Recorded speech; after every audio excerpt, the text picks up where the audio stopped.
3, 2, 1.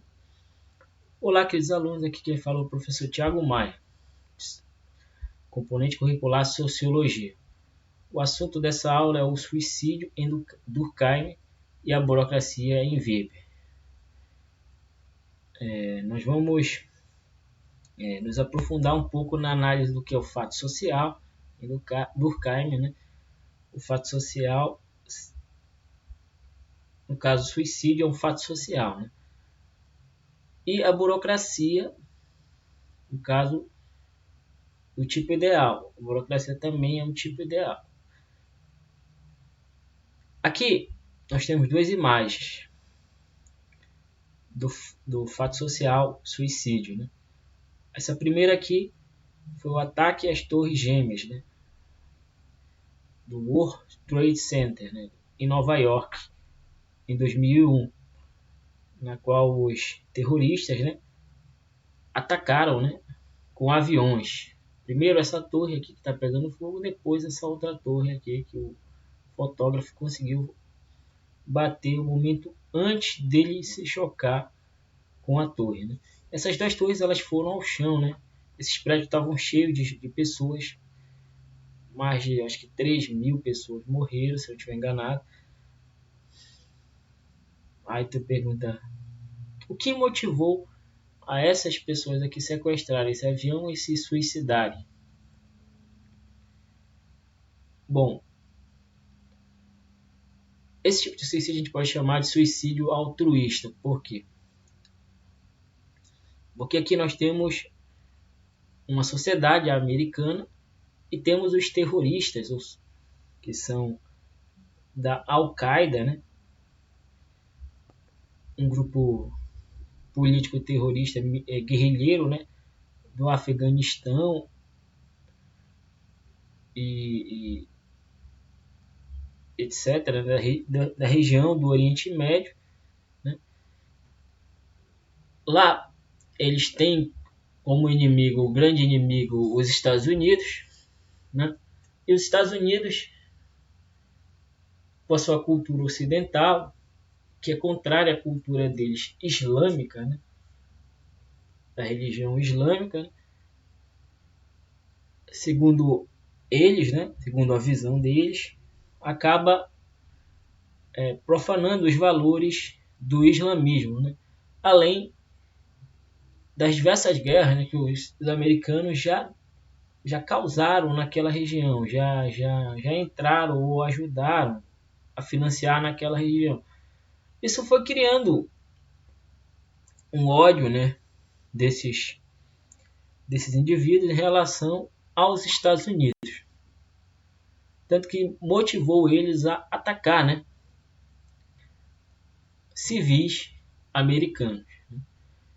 Como, diga-se de passagem, os americanos já fizeram, né, em outros momentos, em outras guerras, atacando, né, a região do Oriente Médio, como o Afeganistão, o Iraque.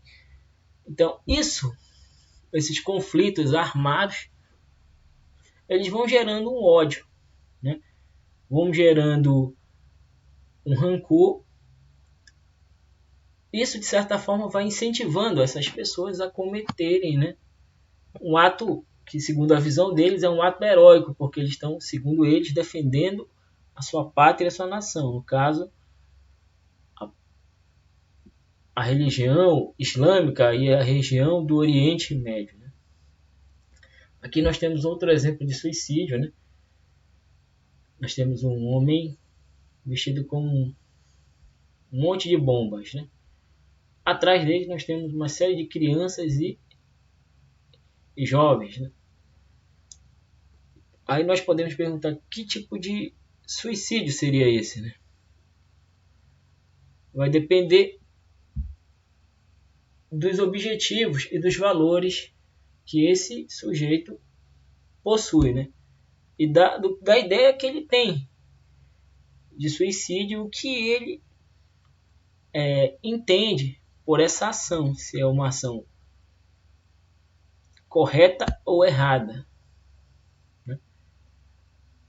Isso segundo a visão dele, no caso. É claro que na visão das pessoas que vão enxergar essa cena que tem milhares de crianças aqui que podem ter morrido quando esse sujeito aqui explodiu essas bombas, né? Essas pessoas vão ter esse sujeito como um criminoso, né?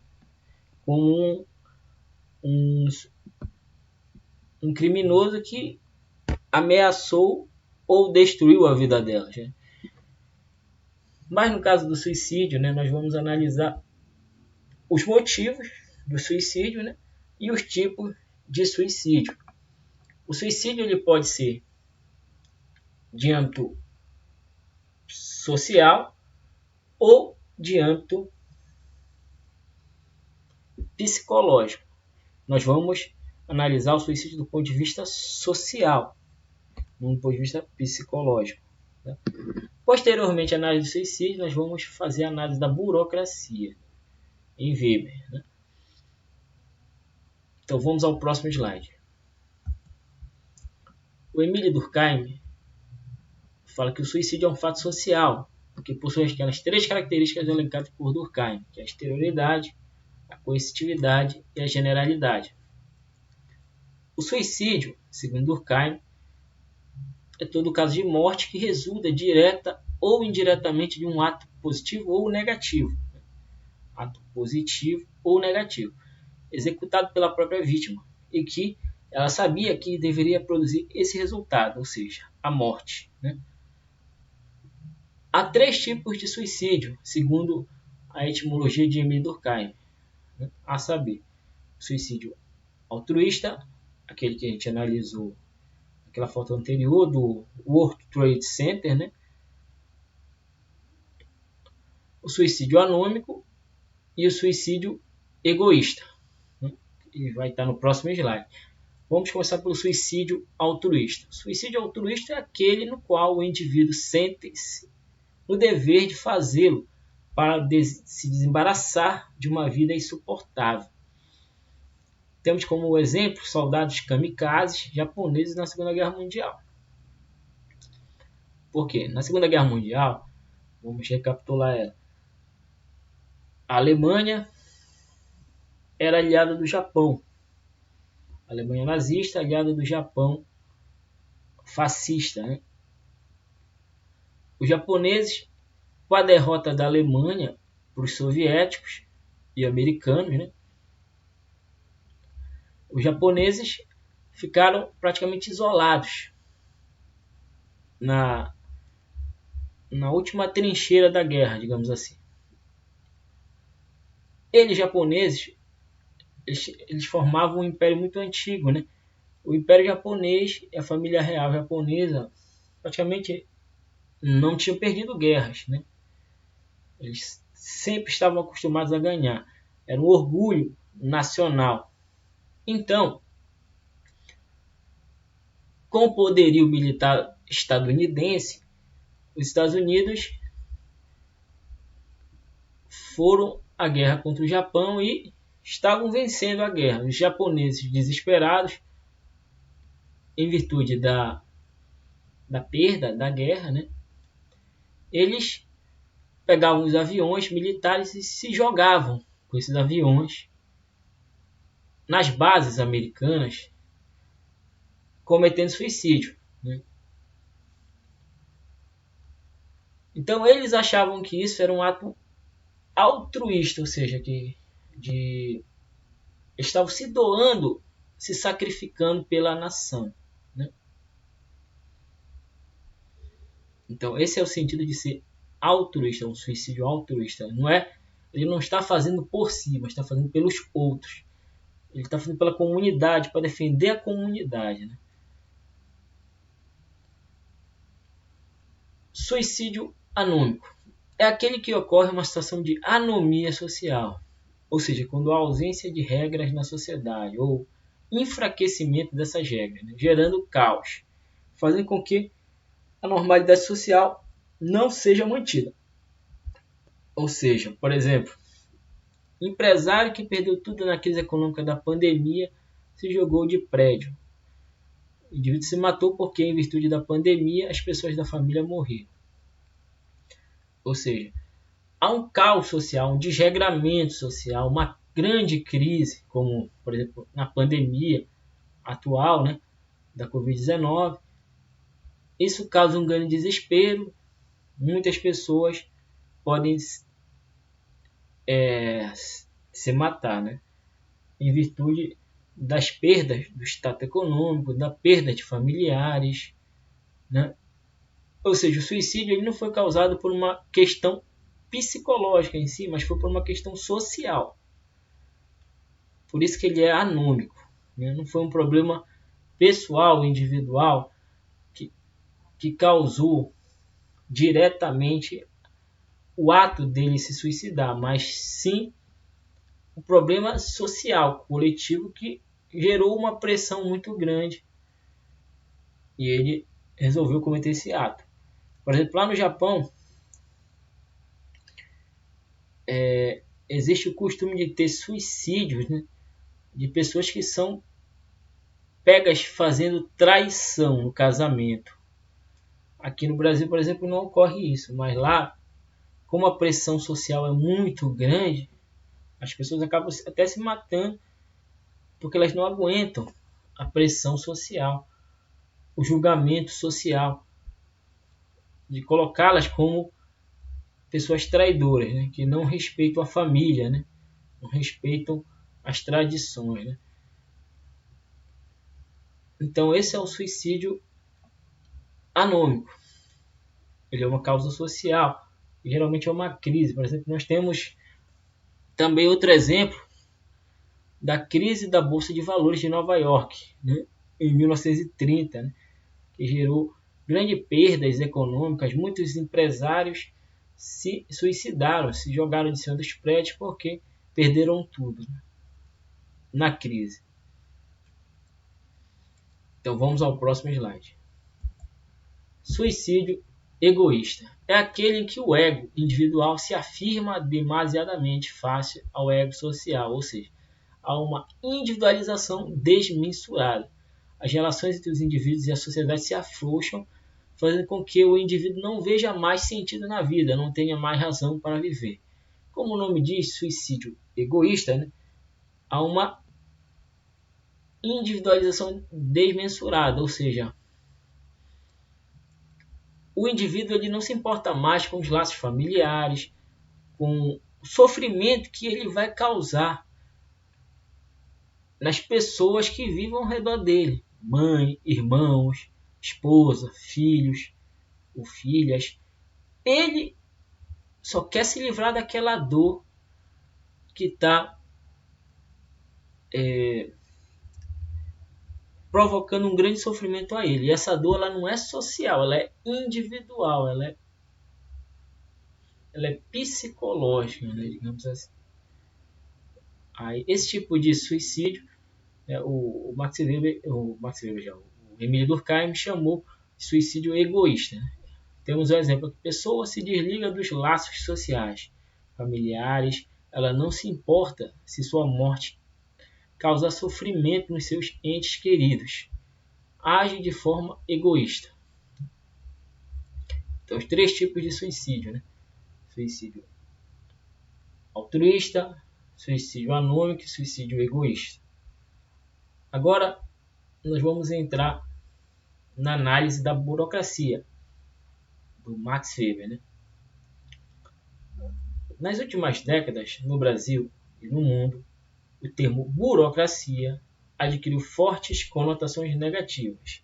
É popularmente usado para indicar a proliferação de normas e regulamentos que tornam ineficientes as organizações administrativas públicas, bem como corporações e empresas privadas. Porém, existe também o lado positivo da burocracia. Nós vamos ver agora, ao próximo slide. O termo burocracia surgiu na segunda metade do século XVIII. Inicialmente foi empregado apenas para designar a estrutura administrativa estatal, formada pelos funcionários públicos. Né? O alemão Max Weber foi um dos mais renomados pensadores sociais, fundador e expoente da teoria sociológica clássica. Ele elaborou um conceito de burocracia baseado em elementos jurídicos do século XIX, concebidos por teóricos do direito. O termo era empregado para indicar funções da administração pública, que era guiada por normas, atribuições específicas, esferas de competência bem delimitadas, critérios de seleção de funcionários. Normas, a burocracia ela tem essas características, formada por normas, né, atribuições específicas, esferas de competências bem delimitadas, né, e critérios de seleção de funcionários. Essa é uma das características da burocracia. Por exemplo, a burocracia ela tem uma característica de impessoalidade, não de pessoalidade. O que é pessoal é meu, o que é impessoal é do povo, é do coletivo. Então eu tenho que agir de forma a defender o que é do coletivo, como se aquilo fosse do coletivo e não meu, mas dando o valor como se fosse meu, mas não querendo ficar com aquilo, porque aquilo não é meu, aquilo é do coletivo. Então vamos ao próximo slide. Aqui nós temos exemplos de administração da burocracia, né? Estatal. Por exemplo, aqui nós temos uma escola. A escola tem o espaço da sala de aula. E qual seria, como você enxergaria, melhor dizendo, a burocracia nesse espaço? Por exemplo, a burocracia você enxerga através do componente curricular, né? Esse componente curricular, nele traz os assuntos que você vai estudar durante o ano letivo. A organização desses assuntos, né? De assuntos menos importantes para os mais importantes. Também aqui na escola, você tem a direção da escola, você tem a questão pedagógica, né? A coordenação pedagógica. Tem a direção da escola. Na direção da escola você tem a questão do ponto dos funcionários, né? A questão do boletim escolar, das notas escolares, né? O professor ele vai passar as provas, vai corrigir as provas, vai lançar as notas dos alunos de forma racional, fazendo com que os mais aptos, os mais qualificados, os que aprenderam mais, passem de série. Então aqui você tem a burocracia, né? Ela serve para racionalizar as ações da escola. Aqui nós temos outro exemplo de burocracia pública, né? Que é um hospital aqui de Belém, né? Hospital Metropolitano, né? Nele também você vai ter a burocracia. Você vai ter a divisão de emergência, urgência, os casos mais leves, né? Aí você vai ter a questão da área que se faz exames, né? Aí você vai ter a parte administrativa que vai organizar a ordem de chegada dos pacientes, né? Os pacientes que vão ser para consulta, os pacientes que vão ser para fazer exames, os pacientes que vão ficar internados, né? Os tipos de doenças por setores. Doenças infecto-contagiosas vão para um setor mais isolado, etc. A burocracia hospitalar do hospital é que vai organizar racionalmente aqueles profissionais que são mais qualificados e os menos qualificados para exercer determinada função. Médicos, enfermeiros, técnicos de enfermagens, e etc. Aqui nós temos um exemplo maior, né?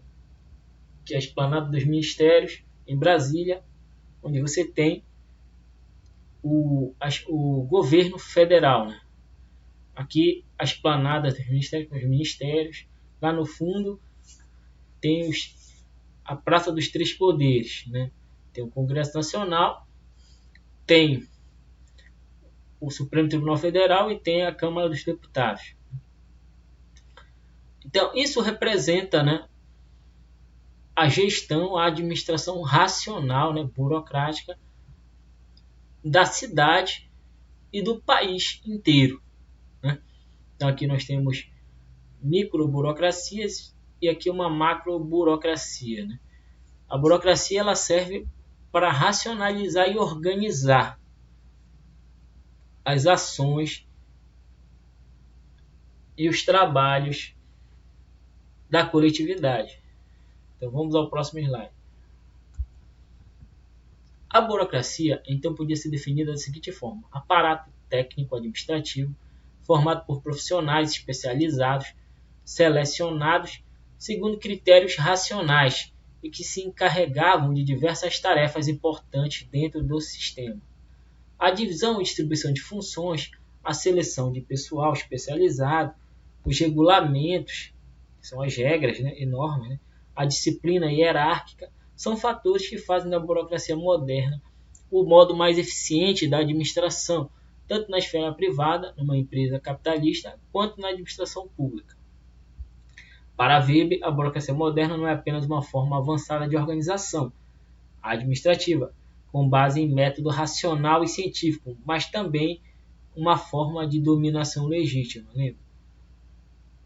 O que é a dominação? A dominação é quando alguém me obedece, né? Ela pode me obedecer por medo, né? Ou pode me obedecer por admiração, por carisma, ou pode me obedecer porque existe uma série de regras e normas burocráticas que estabelecem, né, uma hierarquia de funções na qual eu devo seguir essa hierarquia de funções, senão eu serei punido pelo meu superior, pelo meu chefe. Então, por isso que ela é uma dominação legítima, segundo o Max Weber. Então vamos ao próximo slide. Atos de racionalização e organização burocrática que ajudam a organizar, sistematizar e tornar o ato burocrático impessoal. Uma característica da burocracia é sistematizar e organizar, né? Para quê? Para que esse ato ele seja impessoal, para que eu não me deixe levar pelos meus objetivos pessoais, mas sim por objetivos coletivos. Por exemplo, vamos pegar o exemplo da vacina, né? Agora, de pegar a vacina para a Covid, tem muitas pessoas que estão querendo furar a fila, né? Querem passar na frente. Aí a burocracia ela diz, não, quem vai se vacinar primeiro são os idosos, com mais de 60 anos. Depois, as pessoas com comorbidades, né? Com doenças crônicas. Depois, determinados profissionais, como da saúde, da educação. Aí depois, uma faixa etária, 50, 40, 30, 20 anos. Ou seja, a burocracia ela organizou, sistematizou, tornou aquilo que poderia ser pessoal impessoal.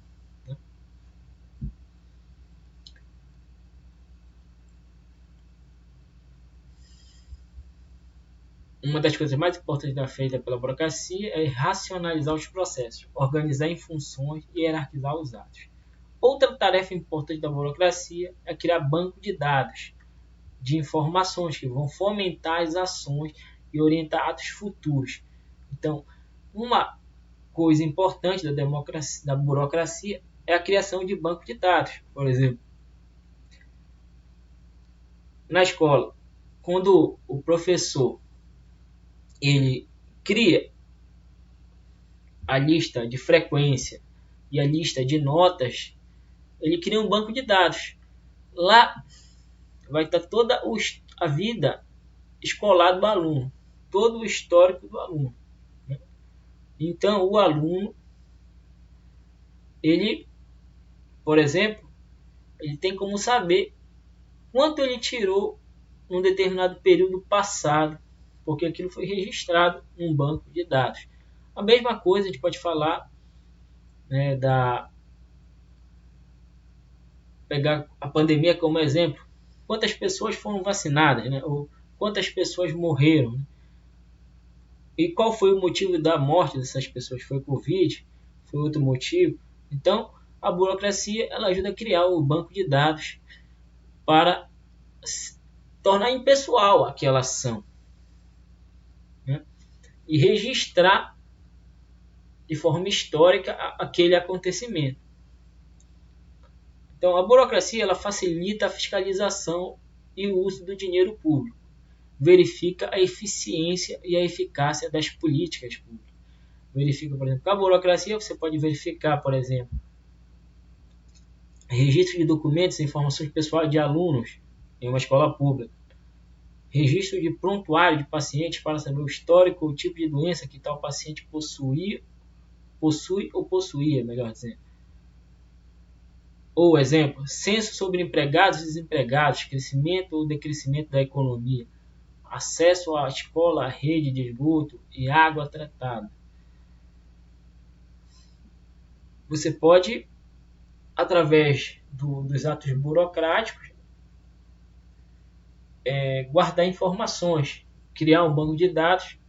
Esse banco de dados vai dar munição para saber se aquela política pública está melhorando, está sendo mais eficiente ou menos eficiente, se houve gastos exagerados de dinheiro ou se houve desperdício de dinheiro público. Então, a burocracia ela tem essa função.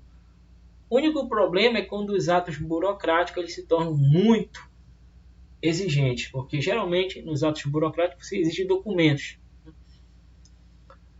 Então, por exemplo, numa escola você vai fazer a sua matrícula, você precisa de documentos. Isso pode gerar, né, muitas dificuldades. E essas dificuldades, ou, por exemplo, as taxas, às vezes que são cobradas em determinados documentos, por exemplo, você vai no cartório, aí se cobram diversas taxas na hora de você regularizar um imóvel, uma casa, por exemplo, um apartamento. Então, essas taxas, às vezes, elas encarecem e vão fazendo com que haja uma visão negativa da burocracia, como foi falado lá no início. Mas a burocracia também tem o seu lado positivo, como foi informado aqui, né, nesse trabalho, nessa aula. Então vamos ao próximo slide. Aqui nós temos as nossas referências, tá? Francisco Pereira Cabral, Brasil Escola, tá? E o Renato Cassian, cientista social e mestre em sociologia política, tá? As imagens nós pegamos no Google, né? Então,